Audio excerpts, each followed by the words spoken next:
welcome to the In a Nutshell podcast with myself, Andrew Davis, and Chris Branch. The 10-minute daily podcast where we strip off all the techie talk about generative AI and relate it to the fellow marketers, content creators, and the everyday person. As we're only 10 minutes, we mainly focus on one topic and get stuff off of our chest. And today's episode, we want to talk about Facebook's or Meta's announcement that they recently done. When I say recently, as in 2 days ago, so I believe it was around about Wednesday the 27th, where Mark Zuckerberg came on stage and basically said, yeah, everyone's doing your generative AI stuff, but now Meta's in the game. Because I think some of the announcement that they made is going to be, well, you talk about impact, I think it's going to have such an impact on some of the things that they've done. So, Chris, before I get into the detail, you didn't hear this, did you? You didn't hear what they announced? No, not yet. I know that they had a 3D model that they were working on for a while, but then it went a little bit under the radar and it was still coming out in a while. But no, that was the latest announcements I heard.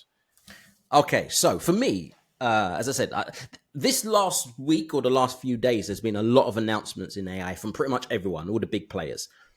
Facebook obviously jumped on this, and then there were 3 announcements that I think were game changers.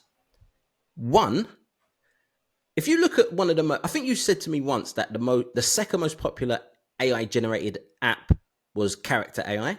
Mm-hmm.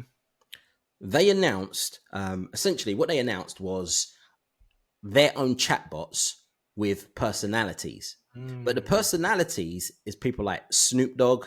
They've got the, what's the UFC guy? I forget his name. Israel. Adesanya, yeah. Yes, that guy. He's doing it, and he's going to be your MMA coach. They've got Paris Hilton. They've got some basketball players. They've got Tom Brady, the American footballer. They've got all of these as chatbots. So when you respond to them via any of the Meta products, so WhatsApp, Facebook, Instagram, so when you'll be able to, you can basically speak to them, and it's like a Chat GPT version of Snoop or things like that. And I actually thought it was very smart because they're going to start with these personalities, but you could imagine them bringing in more personalities, but then I can see you being able to create your own personality. Or let's say, for example, I'm a big fan of, so if I wanted a business or a negotiation coach, for me, I would speak to Ari Gold from the TV show Entourage. Did you ever watch Entourage? Yeah. So Ari Gold for me will be the best coach for that. So you can literally program Ari Gold to do that within WhatsApp, because essentially that's where most people spend their time. So that was one of the announcements that they made. What's your thoughts on that before I get into the other ones? It's brilliant. It's like solving a step in the customer journey from having to prompt into a chatbot in order to tune it, finally tune it to someone's voice. As you said, Character.ai was not something I thought was going to be the second most visited AI site in the world. And yet it showed categorically that people are interested in having tuned versions and sounding like real people and acting like celebrities that they're familiar with. It makes total sense to me, Yeah, and I think the reason why I say it's a game changer is because they've got the talent there. They're bringing it to the most popular app that we use, which is going to be WhatsApp, and you can have a bit of fun with it. I don't think the others can do that because we're not on, let's say, for example, I use ChatGPT all the time, but very rarely do I use it on my mobile, and I use it because I'm doing something. Like I'm not bored and let me go and speak to see what ChatGPT is up to.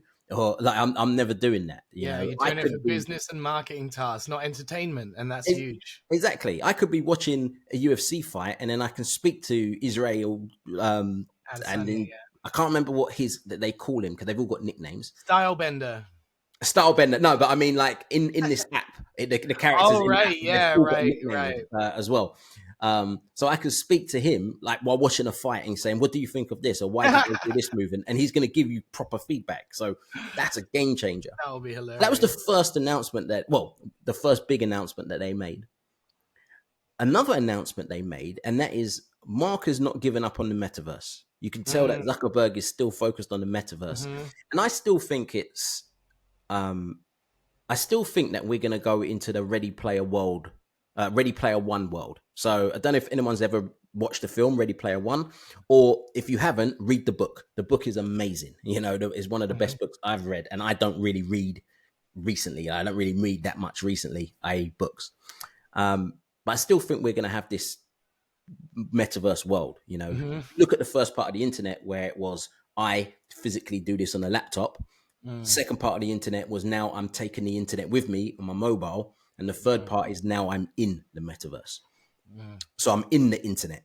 So imagine being in the internet. You've got your VR headsets on, but now you've connected some of these AI things into it now as well. So all of a sudden, if I've got ChatGPT, and almost like ChatGPT in my brain, without obviously putting a chip into it, it just expands that additional world. So now I've got ChatGPT or whatever I use, Midjourney, Runway ML, offline, off of the virtual world, and then I go into the virtual world, and I've still got the same type of functionalities as well.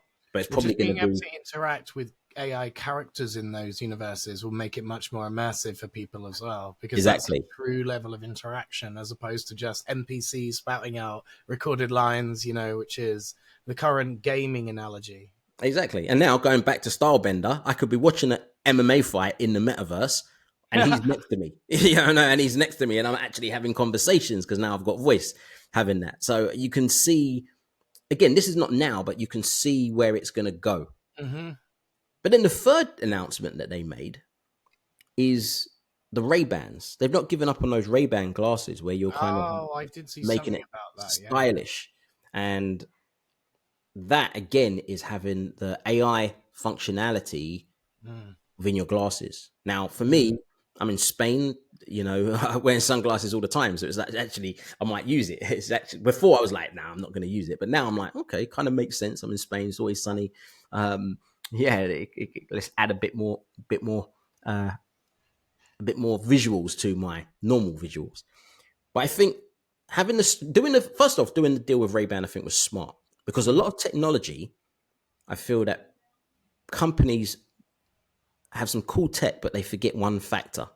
All this wearable technology sounds great in theory, but you look like an idiot wearing it. It's just like those. I don't know if you remember back in the days, you had those caps with the umbrella at the top. Great idea in theory. I don't have to use my hands, you know what I mean? But you look like an idiot wearing it. So, and that's the same with some of the other. Like I remember, who is it that had those big Google, when they had the Google glasses, and it just. Do you think we're ready for them? That's the question. Is society ready for Ray-Bans with AI in them? Generally speaking, not yet. I don't think so. Right. However, I'm with all of these things. I'm not thinking now. I'm thinking 12 months, 18 months, 2 years, 3 years, 5 years down the line. They're betting on the future by being there now, which makes sense. Makes sense. So for me, I think that Facebook has made some. They were always quiet before. They was always quiet. They said they're doing this and some open source coding for some of the chatbots, and like keeping quiet, really letting others do it, their announcements. But I think what Facebook announced this week, I think could be 3 potential game changers and will impact what everyone else is doing. It was great to be caught up on the news. Thanks, mate. I missed that this week. So yeah, definitely check it out. And again, have a play with it. Well, it's good to see the characters. That's the thing that we're looking to. That's the one I'm looking forward to seeing the most. Well, that's when it will make the viral news, when it's all over everyone's WhatsApp. Yeah. So in a nutshell, watch out for Facebook or Meta. They're going to be doing some serious things. The dark horse in the race.